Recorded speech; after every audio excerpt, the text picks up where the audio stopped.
Alright guys, Mikey here from the Electric Scooter Guy.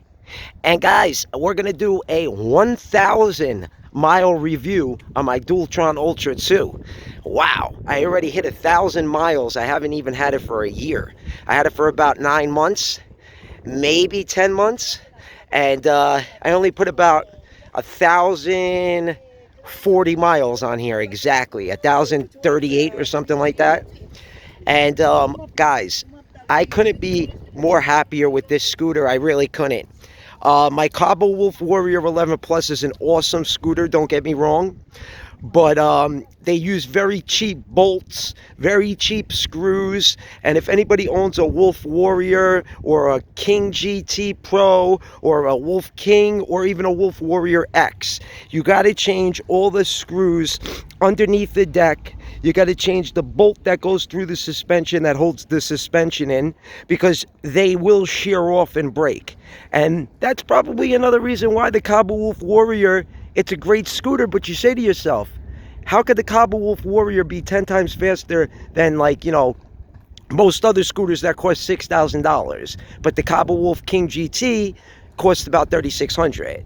That's because they use all cheap screws and all cheap fucking bolts and all cheap shit like that. I mean, the scooter's not cheap. It comes with Dualtron motors, Dualtron controllers. It's a Dualtron Thunder, but you got to change the screws and the bolts, because I had 6 bolts and, well, 6 screws shear off on me. It's actually at Fluid Free Ride right now getting all that fixed, and they're going to put stainless steel bolts in. I don't know why they didn't use stainless steel bolts for everything. Look at the Dualtron. Look at the quality of the screws on the Dualtron. I mean, you just can't beat it. The quality of this scooter, look, all stainless steel, everything. On the Kaabo, it's got those cheap black Allen key screws, those really cheap black Allen key screws. Why Kaabo couldn't just put stainless steel screws in from the beginning? How much more money could that possibly cost? A couple of extra dollars? If anything, then jack the scooter price up $50.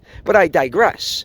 But anyways, guys, the Dualtron Ultra 2, I haven't had one problem with this scooter. I got 1,000 miles on it. I don't even need brake pads yet, because I didn't change the brake pads. I changed the brake pads and bled them on the Kaabo. And but for this scooter, I didn't have to do that yet, because the brakes grab really hard, so I don't need to bleed them, and the brakes are still fine, so I'm not going to change them. I got the steering damper, the double clamps, I got the fucking 110 PMT tires. The 110s are awesome. I mean, the regular PMT tires, the Stridal ones, they are hundreds. These are 110s, meaning they're a little bit wider and they're just a bigger tire. And I can tell you guys right now, the ride of this scooter, even though it has a stiff suspension out of the box, the ride is incredible. Incredible.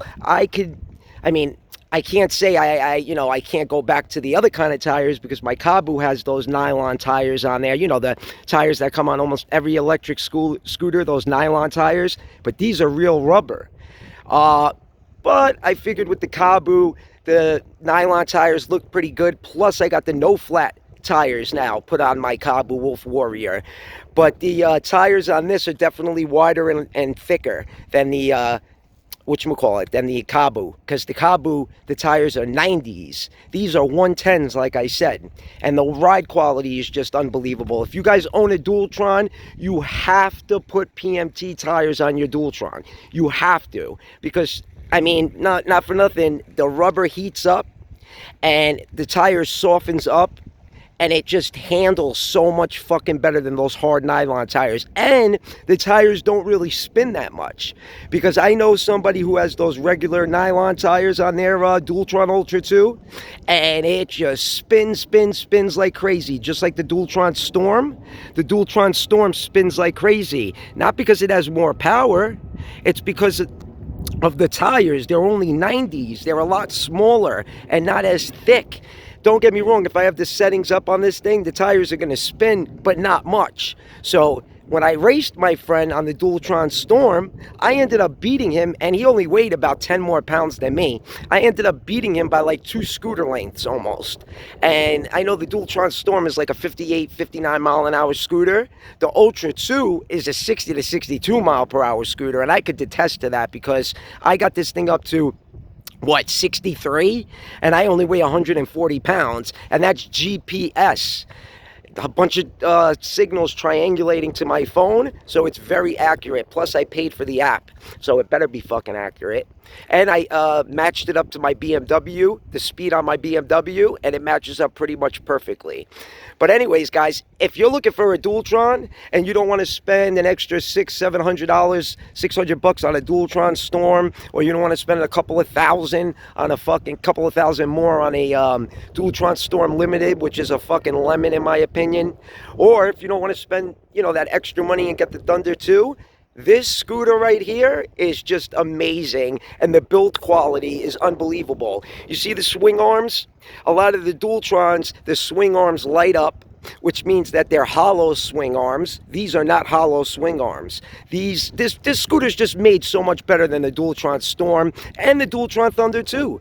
I mean, all that RGB creates, you know, hollow swing arms, a hollow neck, because the neck lights up. But if you notice, my neck doesn't light up because this is Dualtron's version of the Kaabo Wolf Warrior. That's why it comes with the off-road tires. I had to pay an extra $160 to get these tires put on when I first got the scooter.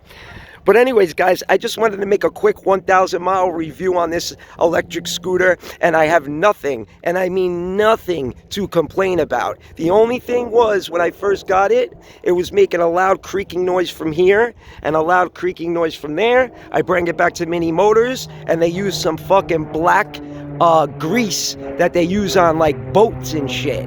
And so he said I should be good for a couple of years because that creaking and cracking noise, come on, you spend $4,000 or more on an electric scooter and you're hearing creaking and cracking? That's one thing about the Kaabo. The Kaabo doesn't do that. The Kaabo is stiff as fuck. It's just rock solid. I actually like riding the Kaabo sometimes a little bit better than this, even though it's not as fast. But anyways, guys, like I said, if you're looking for a fucking Dualtron, definitely look at the Ultra 2. You could pick it up for like 4 Gs, and it's got 6,640 watts of peak power, and it only weighs 88 pounds. That's the difference. The Storm weighs 102. The Kaabo Wolf King GT weighs 115. So it's, you know, it's easy to manage the scooter, especially if you have a tow handle. But yeah, and the steering damper, it made all the fucking difference in the world. I could tell you that. But anyways, guys, like I said, it's a beautiful day here in New York, and I'm going to take a nice ride. This is the Hudson River. That's New Jersey.